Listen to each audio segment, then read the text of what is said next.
So, ooh boy, time to review that Captain Marvel, eh? Well, I just want to let you know, if you didn't read the title, this is going to be a spoiler-filled review, so spoiler alert. Serious like, because spoilers are going to be abound. Alright, you out of here, you pause it, you're going to just listen, whatever. Let's just start and get high. So, general overall feelings, is it a good movie? Yeah, it's not bad. I enjoyed it quite a bit.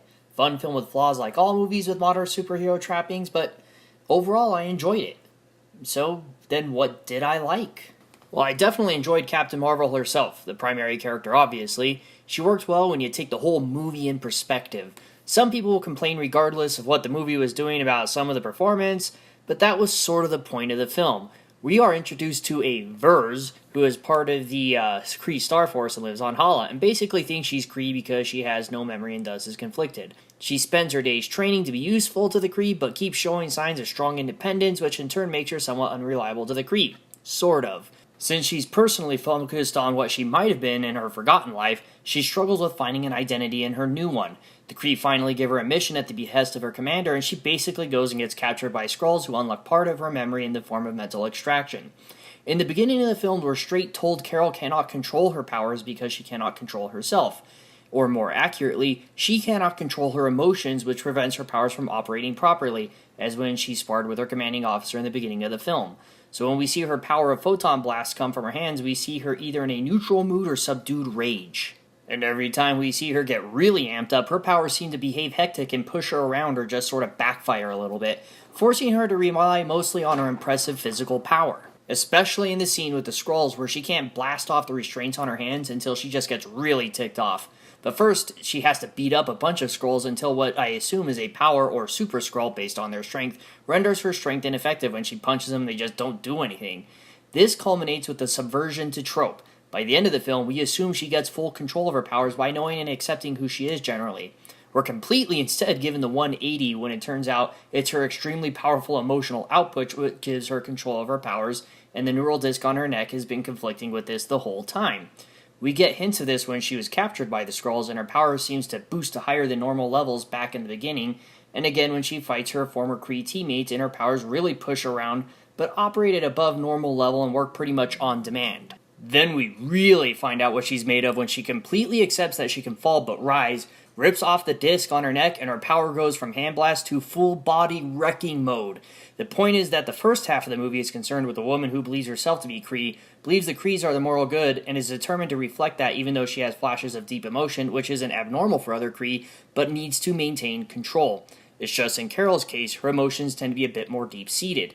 While this may come off as a women are emotional, this isn't treated as a negative trait, and it's instead treated as humans are emotional, and that gives us our strength. And wow, is Carol strong by the end of this film. Her emotions under control but acknowledged, Carol turns her chaos into a strength by loving this newfound scope of power and acceptance as a cosmic, jet-powered wrecking ball which scares off Kree accusers. So enough about her, let's move on to the side characters. This movie did something kind of fun. Every time we get introduced to a major side character, they become a major part of the film. From her ever-present commander to Nick Fury to Maria Rambeau to Goose to Monica Rambeau, the list incorporates all the characters and turns it into a team film with Mar-Vell as the leader more or less. Fury's role in this film is absolutely vital to how the film works, as he easily shares a mess ton of screen time as Carol's former partner on Earth who is still trying to prevent a Skrull invasion after he witnesses a Skrull imposter die in his car. His charm, humor, skill, and most importantly his attitude are ever present, and he and Carol really work well together chemistry-wise. And their dichotomy works especially well when they decide to toss a joke or Fury shows traits we just don't normally associate with him, such as his love for cats or, well, again, telling a joke, which is sort of funny because it makes us wonder what happened to him between this film and Infinity War. By the way, I love that line where he goes, "My bad," when they're running down the hall together. Without him, this film would have just been a little empty since the film was derived as a sort of buddy cop action flick, similar to Civil War or even the first Iron Man, where the side characters built up a lot of what was going on for the primary character. And this is true for Maria Rambeau, who comes into the scene seemingly as just a touchstone for Carol to realize who she is, and then becomes a vital character for piloting in general getting stuff done. Goose? Well, what can I say other than flirkin'?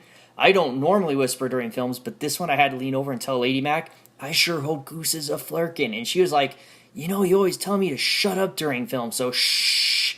But man, it was a blast when Goose was revealed to be a Flurkin, and way more funny how the Skrulls basically telegraphed Goose and what he was going to do, because they're all like, oh, get that away from me. You don't understand. They say, oh, it's just a cat. No. That's a Flurkin. And speaking of the Skrulls, Talos. Well, he became quite the feature of the film and easily one of the best parts. So let me sort of talk about something related to him. The changes in this film. While all films kind of changed the source material a little bit from, the movie material from the source material, there were quite a few changes from the source material here. From Carol's origins, to the Star Force itself, to the Supreme Intelligence interactions, to costumes, to, the Skrulls. The Skrulls were very different here than we're used to seeing them, and I gotta say I liked it. Generally, the Kree are regarded as somewhat honorable if wary in the universe. People kind of treat them as like almost, misunderstood. And when they show up on Earth, the Avengers tend to talk to them and posture and hope to get them just to walk away. But if a Skrull shows up on Earth, heroes just beat up on them. It doesn't matter, both sides are bad or anything, but the Skrulls are treated as definitive bad guys in a universe where they're really no worse than the Kree. Here, they're presented as refugees who fight because they have to survive. Originally shown as bad guys, they're shown to be more than bad guys. And Talos is the leader of a splinter of the remaining Skrulls alive who is just trying to find a world for his people to live, away from the Kree who seek to exterminate them. And this creates the emotional pivot when Carol realizes maybe she was the bad guy here by being blindly militant, and all that implies to us, the audience, is we're riding Carol's journey along with her. Also, in a neat change from the source material, Talos hilariously flaunts that he's a really good shape-shifting Skrull with a lot of artistic talent, even though in the comics he's a mutation of the Skrull and that he cannot shapeshift. And the changes don't end there for the characters. There's a lot of reimagining here, and it really works well for the narrative of the film, but more on that in a second. So how is the film presented? Well, the film sort of starts off in a jumble. It's a bit messy, but for how the film was meant to unfold, there really wasn't another way to do this.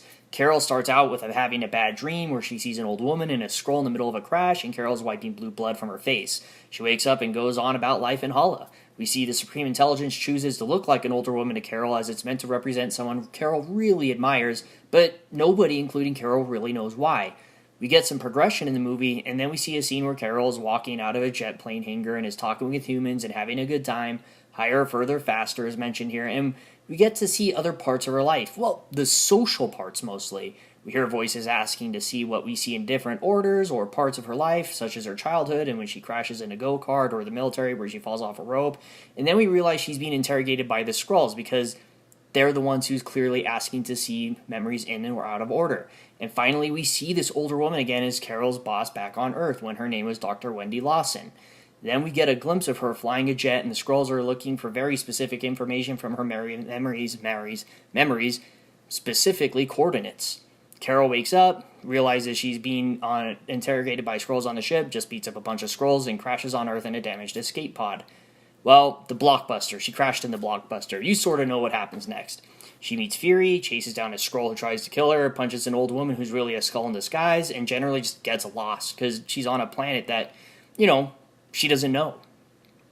But about halfway through, Veers, I said Vers earlier, but it's Veers, learns of her origins on Earth when she and Fury infiltrate Project Pegasus, and I was really hoping for a Quasar Easter egg, but I didn't see or hear one. Might have been there, but I sometimes miss these things. And finally, toward the end of the film, we get this final flashback, and the movie comes into focus. But again, the film had to work this way to present the narrative correctly. One complaint I saw was how the movie was confused on how to present itself, and I can kind of see that complaint. But if we were given a really straightforward beginning to end presentation of this film, it would have really removed a lot of the impact of the film itself. We're following Carol, not the world around her. Therefore, we need to learn it as she does, so the exciting twists and turns aren't just checkboxes for the movie to complete. And this comes up as one of the two most important changes from the source material, or more accurately, into individual characters. See, throughout the film, we're not really given Carol's commander's name, and that's sort of important. For all the whining some people had about the film disregarding Mar-Vell, it really treated the concept of him as a foregone conclusion everybody knew about. Well, the film did. The film didn't try to hide the fact that we would be looking for Mar-Vell, it just assumed we would know he's in there. The reason they didn't give the commander's name is because we assume that was Mar-Vell, at least if you avoided the toy spoilers. And it's pretty important because the commander is really Yon-Rogg, or Captain Marvel's enemy. It turns out Wendy Lawson is really Mar-Vell in a pretty brilliant twist. There were a bunch of people I saw whining about how the movie gave it away, but I only noticed those complaints way after the movie was first released, and everybody had enough time to hit Wikipedia to discover Walter Lawson was Marv's original secret identity. Basically, nobody really remembered it. Heck, I kind of forgot about it during the film itself and was surprised by the twist. It was really good. If the movie had been presented in proper order, this twist, the whole when is Marv going to come and help Carol from, space, would have fallen apart in favor of the very obvious, so when is Yon-Rogg just going to betray her way of movie making? I'd bet my paycheck most people just completely forgot about the loss in identity because, well, nobody really speculated a scientist who might be Kree was most likely going to be Mar-Vell, who masqueraded as a scientist on Earth originally. He's been forgotten so long and just referred to as Mar-Vell that we just forget about this sort of stuff.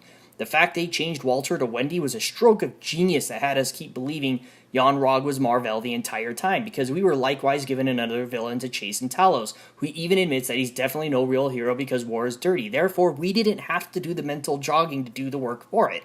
The movie presented itself that we already believed we knew who everybody was. Again, it knew we would know of Marv and completely left us to speculate based on general expectations. And another Talos bit, when he told another Skrull to pick another form, because he'd already picked it and said, hey, this form is already taken, it was really good. It was really funny. So then, what didn't work for me? Well, again, the movie was a bit wonky. There were scenes that dragged on a little bit, some scenes which felt designed entirely to mislead us and then just hit us with a huge change, and the fun romp in the end was a little weird against the backdrop of genocide.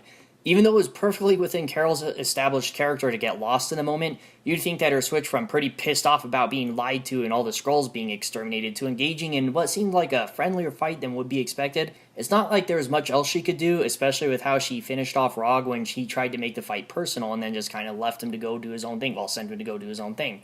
Double so when it turns out that Rogg was behind pretty much everything in her life, including the killing of Mar-Vell. It's not that the movie could have worked another way, though. It's just how comics get translated and characterization has to follow through. They don't always work perfectly on the big screen as they do in the pages, and that's true of anything, but especially in something like this. Another thing that didn't work for me is I just wanted to see more of the Skrulls. They were easily some of the best part of this film, and I really wish we got to spend a little bit more time with them. Another problem I had was the really big tip-off about Jude Law's character being the bad guy if you knew what to look for. What we didn't see? We didn't see that much of him. We knew a little about what he was about and a few check-ins, and that's pretty much it. That was trademark Mar-Vell, let's not develop the villain too much, in a can. And unless you were well-versed in Carol and Quasar lore, then Minerva, Atlas, and the rest were just, obvious. Kind of just, there's nothing to them. So you can be forgiven for not necessarily caring too much about the actual villains of the film, and kind of picking them out based on how the movie decided to portray them. Since the Kree were already featured as bad guys, you were already tipped that they might not be the best here, but since the film does little to really give more than hints of what they're about, well, Jude Law can only do so much, and he did a good job seeming like the humanity aspect of the Kree when he was trying to prevent Earth from being obliterated, but that's it, that's really all we had. And really, actually, those are really my only real issues with the film. I mean, there's little ones here and there, it felt like the corners needed to be painted out a little bit more, but that's really it. That, and I have no clue how Carol got those boots on when she was in that escape pod falling from the Skrull ship. I saw that in the film and I was like, when did she put on her boots? One more thing I want to talk about, but I wasn't sure how to categorize it. I'm not sure the movie leaned hard enough into the time period, whether that's good or bad. There were definitely nods to it being in the 90s, but you'd think the film would have done a few more scenes where everything just kind of stops and the cast turns to the camera to laugh with the audience and say, like, you get this? This is from the 90s. I mean, the two-way pager was pretty awesome, as was the old search engines, the blockbuster and the music, and the, general look of the clothes.